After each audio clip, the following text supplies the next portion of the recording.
Hey guys, PIEGUYRULZ here, and I'm sure most of you know that my every episode of SpongeBob Season 6 video was incredibly long. There were also a lot of really notable things that I had to touch on, like Truth or Square, No Hat for Pat, and the Splinter. And this meant that a few episodes had to kinda be rushed along. I had to edit them down as much as I possibly could, knowing full well that I'd eventually do a Spongy Bits on them later. One of those episodes is Toy Store of Doom.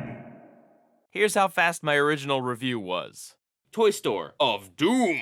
SpongeBob and Patrick get locked in a toy store overnight. I can sum this episode up pretty quickly. SpongeBob and Patrick act like loud idiots, they're never in any danger, and nothing is funny. It's a ScumBob. Characters getting locked overnight in a location isn't a new idea, and the show does nothing at all to make the idea fresh or interesting. SpongeBob and Patrick are afraid of toys that aren't actually sentient in any way, shape, or form, so it just means nothing. In something like The Inmates of Summer, SpongeBob and Patrick were also really ignorant and stupid and loud, but at least there they were in some sort of legitimate danger. And in Wormy, at least they had a legitimate reason to believe that the butterfly could be dangerous, plus that episode was actually funny. This thing just isn't.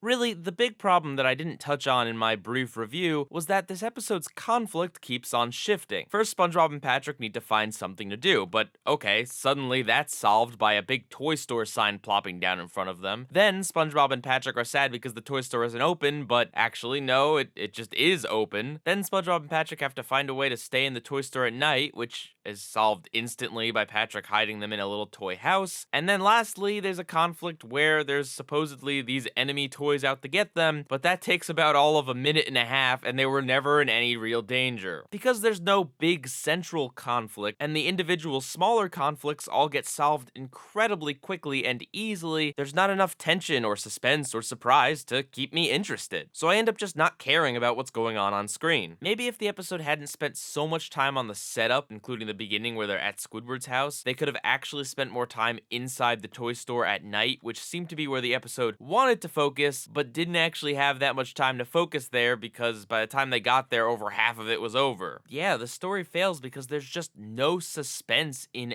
anything. They try to build up the robot at the end, but they just don't have enough time to do it. When Patrick himself says he's bored, you know you're in for a pretty boring episode. And needless to say, there's really not much that's funny here. And of course, there's the usual little annoyances that come with ScumBob episodes. Things like SpongeBob singing in a really obnoxious way, and a solid 30 seconds of SpongeBob and Patrick pulling themselves out of the little toy house. On the upside, I can say that they do have some pretty successfully creepy imagery of the distorted toys, and when they're gearing up to fight the robot, it looks like something cool is about to happen, but then it never really does. That's about all I have to say. It's slow, it's boring, there's no suspense, and it's not very funny. I know this was pretty short, but I think the episode did deserve to have at least a few more minutes of me talking about it, even though I'm not a fan of it. In terms of where it falls on the ScumBob scale, probably not too bad. It's definitely a ScumBob and not something I enjoy watching at all, but at the same time it doesn't do anything really frustrating, and it's not like it's super amazingly boring like some other episodes. So it's probably in the upper crust of the ScumBobs. PIEGUYRULZ, out.